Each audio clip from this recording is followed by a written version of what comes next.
कि जब भी हम डॉक्यूमेंट वेरिफिकेशन करके सरकार को लिस्ट देते हैं, चूँकि उन सब मामलों में हम लोग सीधे अपना डॉक्यूमेंट वेरिफिकेशन कर लेते हैं, छोटी संख्या रहती है। इसमें अब चूँकि बड़ी संख्या है, इसलिए डॉक्यूमेंट वेरिफिकेशन अब सरकार के स्तर से वहाँ पर हो रहा है।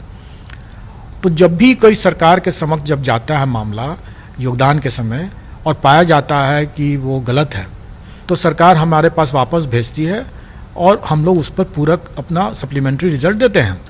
और वो हम लोग इस मामले में भी देंगे। अभी हमारी शिक्षा विभाग के साथ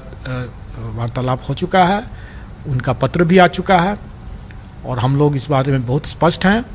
कि जो भी इसमें वैकेंसी क्रिएट होगा डॉक्यूमेंट वेरिफिकेशन के कारण से भी, जो ड्रॉप आउट्स होंगे या जो एक से अधिक जिनका परीक्षा फल मिला हुआ है, उसमें भी जो कोई एक ही नौकरी करेंगे, तो जो भी वैकेंसी बचेगा वो सारी वैकेंसियों को जोड़ करके हम लोग उसका सप्लीमेंट्री रिजल्ट देंगे। और मैं यहाँ पर इस बात को भी और स्पष्ट कर देना चाहूँगा कि मान लेंगे सप्लीमेंट्री रिजल्ट हम लोग देते हैं 5-6 हज़ार 7 हज़ार जितने लोग निकलता है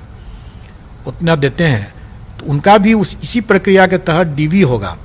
डॉक्यूमेंट वेरिफिकेशन होगा। और अगर उसमें भी अगर फिर से कोई अगर गलत पाए जाएंगे तो छटेंगे, और छटने के बाद जो मान लीजिए 400-500 फिर से वैकेंसी क्रिएट होगा तो हम फिर से सप्लीमेंट्री निकालेंगे। कहने का मतलब यह है कि ये प्रक्रिया सतत चलेगा